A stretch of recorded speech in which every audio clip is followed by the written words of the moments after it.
Boy, I like that song. Welcome back. Doug Pagitt Radio on AM 950 and over at DougPagittRadio.com. Great conversation there with Deborah Arca from Patheos.com. And I wanted to share a few reflections on why I think something like Patheos is and why I think it matters. This kind of website-based multi-spirituality conversation that's going on. Mm-hmm. I think it's actually part of a changing cultural situation. I've talked about this a bit before on the show, so some of you might be aware that I try to suggest that we are in the fourth cultural epoch of North American history. That's kind of big time, huh? Yeah. Let's talk big time. We're number 4. We're number 4. We're number 4.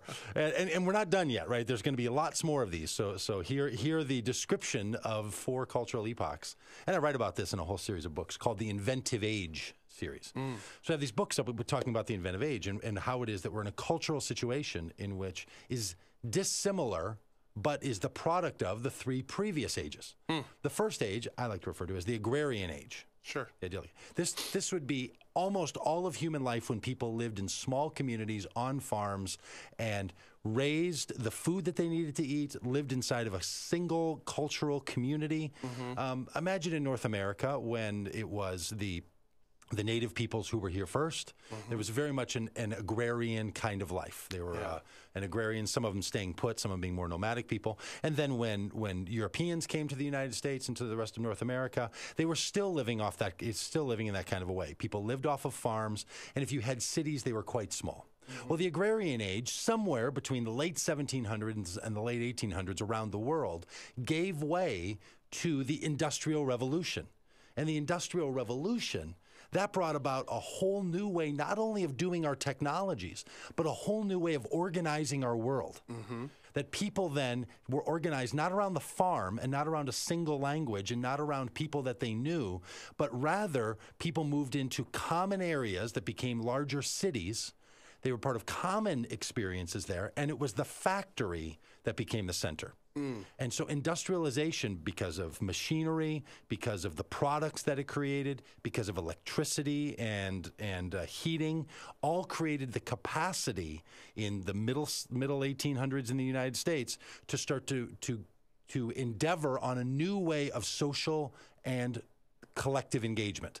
A radical shift, right?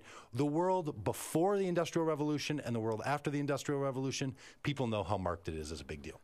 And just not only the process of manufacturing things, creating things, but that model of thinking spread into culture. Yeah, into every part of our world. Yeah. In the way we think about a human being.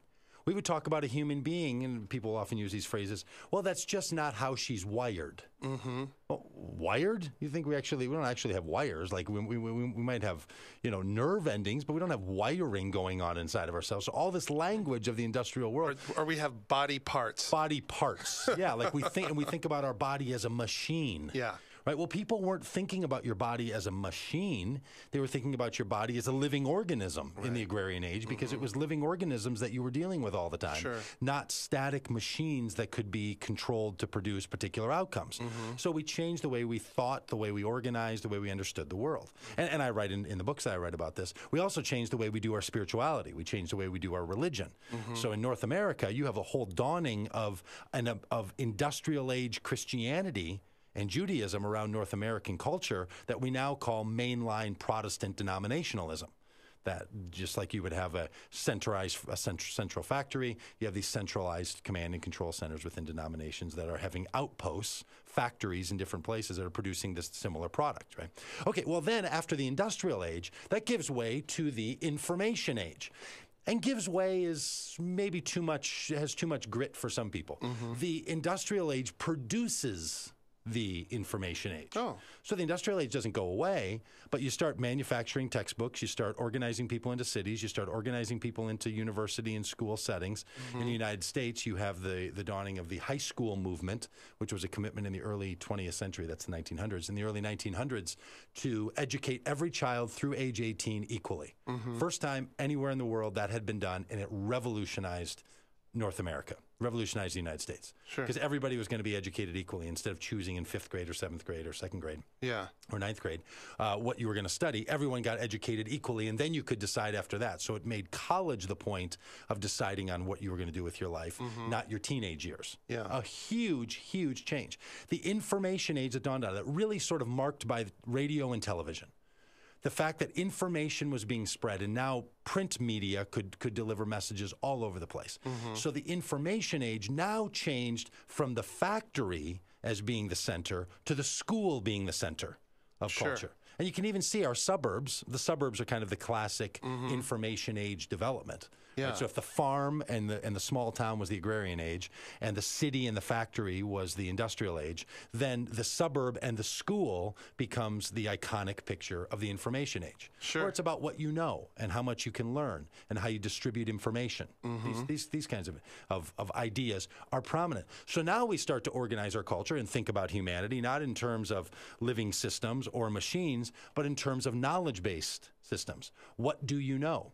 In fact, from the 1940s, 50s, 60s, 70s, 80s, the development of a knowledge-based society, that's what we talk about all the time now in our economics. Our economics have changed because we now say, well, in the U.S., now we're living in a knowledge-based economy, not in a textile-based economy. Well, and textiles were the industrial age, nor were we based on a barter system of the agrarian age.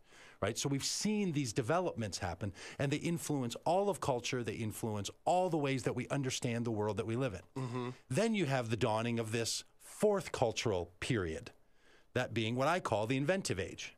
See, because I had these 4 I's. The information age, the industrial age, the agrarian age I often refer to as the idyllic age, because that's what people also call it. So it was idyllic, industrial, informational. And then the inventive age. So I like to refer to it as inventive age. I also like to call it the creative age or the participatory culture, but I chose I's as opposed to C's and P's. So in the inventive age... Why did you decide to out the I thing right now? Well, because I think it gives people a brain break. Oh, okay. Yeah, it's just a rhetorical trick. Sure. See, when you do asides like that, when you're running a string on somebody, it gives their brain a chance to rest they're for like a taking minute. a breath. They can take a breath. They can think about something else. They can sort of let all of that absorb, and then you can introduce this new idea with a fresh approach, rather than making it seem like it's just a part of the stream. Because what I really want to talk about is the inventive age. Right. So now I'm going to tell people about the rhetorical trick that I used to give me a break between the old age or the old conversation that I was having and the conversation. So it kind of gives you a pause as well. Yeah, it also gives me a pause, and it allows you to introduce a new topic. Sure. In this way. So in the inventive age, close parentheses, we now see that is organized by not a location, but by a psychographic. Not by a demographic, play with this for a minute, not where you live and how old you are, but the way that you understand yourself in the world. Hang on a second. Your psychographic. That's transforming me right now. Boom. Okay. You've been transformed by the mere consideration that people are more than where they live, how old they are, how much money they have, and how much education. There's a self-defining narrative of who am I and how do I understand the world. Yeah. That's the inventive age. So the inventive age period asks a whole different set of questions of one another and of our society. It's far more global. Because now you can enter this global conversation. Now, insert Patheos into the conversation. When you were thinking about different religions in the agrarian age, those were people in a faraway land. When you were thinking about people of different perspectives in the industrial age, living side by side in a city, but they spoke a different language, went to different clubs, went to different churches. You can go into industrialized cities in the United States and still see like the Polish part of town, and the China part of town, and the Swedish part of town, and they'll have the Polish club and the Chinese club and the Swedish men's club and churches that go with all those. So you could live side by side, but you didn't have to engage with them. And then in the information age, nobody cared about all that stuff. It just became a mashup. But in the inventive age, difference matters because it's better. Difference doesn't cause separation.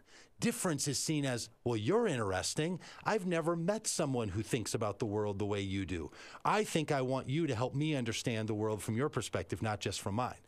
It's part of what was produced out of the information age. The information age said to people basically, information's cheap, right? Who cares how much information you have? Yeah. What you want is the right information that you can access. So having a stack of encyclopedias on your bookshelf doesn't give you any useful information. It is information that exists, but it's not information that you can access. So what's happening in our world is people live in a much more self-defined experience of who they want to know and what they want to know from them. And I also think that we live in a world in which we're self-defining authority.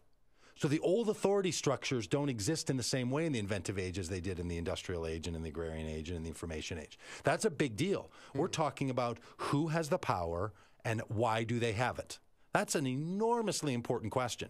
And that's all of what I think Patheos.com and other websites like this are illustrative of, is that we live in a cultural situation which is different than we thought it was, than we had experienced it being previous. So I think that there's something actually not only sort of like, wow, that's just all that new technology stuff, and, you know, it's the web, it's the internet instead of television, but it's still just a big boob tube with nothing on there to learn from, right? No, I don't think that's the way the world is organized. I think now, currently, the world is organized around people who would say a global perspective is extremely important. I'm working hard on being post-knowledge, meaning I want the right information at the right time. I'm working on a self-defining understanding of myself and what authority systems work in my world, and I see difference as being opportunity, not difference as being a threat. Those are powerful cultural shifts. Oh, sure. Everything that our society has been based on because we're in a new cultural period, and I would say new in the last 20, 30 years or so. You know, we'll let the historians parse this up officially later. But I think that all of those changes are significant, and it's part of what raises the anxiety of people. So I think part of the reason why North Americans are anxiety-ridden about where we're going as a culture, and part of the reason our economic and political systems have fallen so far behind, is because they're not recognizing that there are these new conditions at play, because people's understanding of their own knowledge, of their own cultural situation has changed so dramatically. Wow. And I'm here to help with all that. Sundays from noon to 2. So anyway, I think it's an important conversation for people to have. And the fact that Patheos.com is having that in the area of religion feels just right, and feels like the kind of thing that I think is going to be significant and important. And if you're into all this stuff and you're into it and you want to read more about it, you can go over to DougPagitt.com, or I'll put a link on the DougPagittRadio.com website and on the Facebook page to books that I've written on these topics, and you're welcome to read along in those in the printed or digital forms if you want to spend more than 12 minutes inside of Inventive Age ideas. Hey, stick with us here. We're going to come back with the Right On after the break on AM 950, which is also on Facebook at the AM 950 radio on Facebook, but it's here on your radio or on your smartphone at am950.com and over at DougPagittRadio.com. We'll talk with you in a second with the Right On Doug Pagitt Radio.